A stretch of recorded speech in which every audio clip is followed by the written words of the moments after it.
آپ ذرا اندازہ کریں، احسان ایک طرف دیکھ لیں، فساد کون سا ہے جو انہوں نے برپا نہیں کیا۔ 3 آیتیں میں نے آپ کے سامنے پڑھی ہیں، سورہ بقرہ کی 51، 55 اور 60۔ اب لکھیں باقی آیات جو قرآن میں انہوں نے کس طرح ایذا دی حضرت موسیٰ کو۔ میں آپ آیت نمبر لکھ لیجئے تاکہ آپ اس کو پڑھیں اور خود سمجھیں۔ اگلی آیت لکھیں سورہ بقرہ کی آیت 67 تا 71۔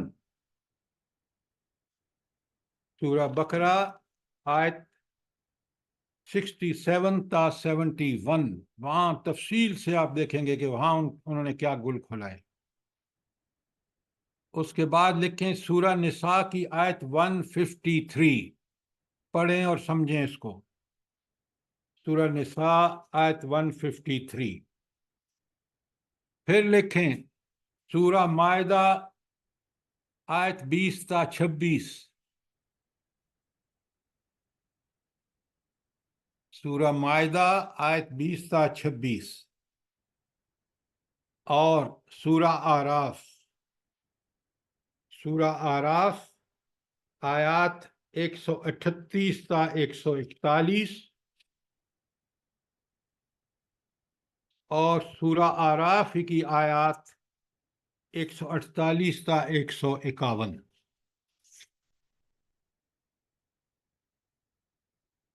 سورہ آراف آیات 148 تا 151۔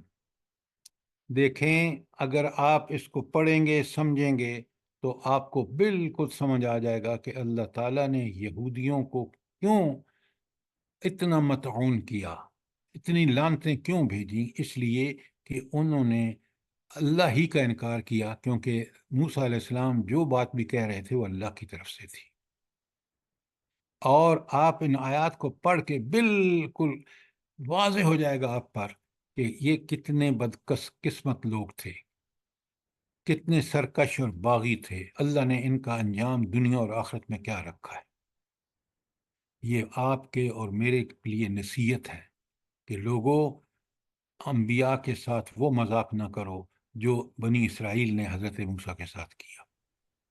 سر جی ابھی بھی یہی لوگ ہیں جو ہمارے غزہ کے مسلمانوں پہ ظلم کر رہے ہیں؟ آپ غور فرمائیں، یہ وہ لوگ ہیں جنہوں نے تحریف کر دی ہے اس میں،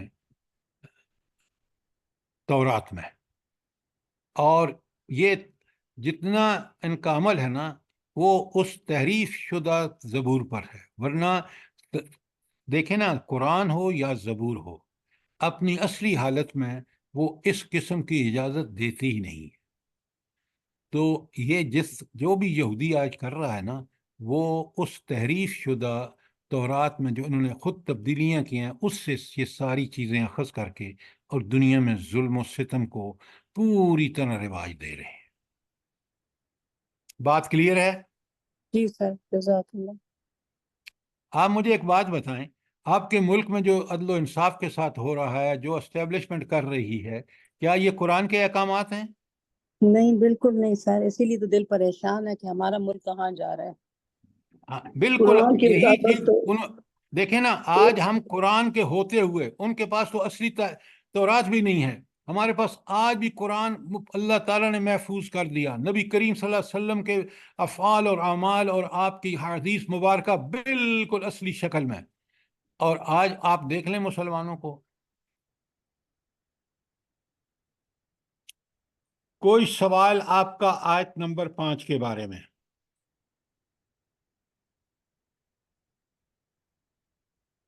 جب بھی آپ پڑھیں بنی اسرائیل کو اور ان کے ان رویوں کو، تو ہم دیکھیں کہ کہیں ہم بھی اپنے رسول صلی اللہ علیہ وسلم، اپنی اللہ کی کتاب قرآن مجید کے ساتھ وہی کچھ تو نہیں کر رہے جو موسیٰ علیہ السلام کے ساتھ بنی اسرائیل نے کیا، جو تورات کے ساتھ انہوں نے کیا۔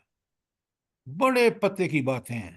ہدایت کے لیے دیکھیں نا، سابقہ امتوں کی گمراہیاں اور ان پر اس گمراہی کے نتیجے میں اللہ تعالیٰ کا غضب کیسے نازل ہوا، یہ وہ چیزیں جو ہمیں عملاً ہمارے ذہن میں ثبوت فراہم کرتی ہے کہ دیکھ لو، یہ کرو گے اس کا نتیجہ یہ ہوگا۔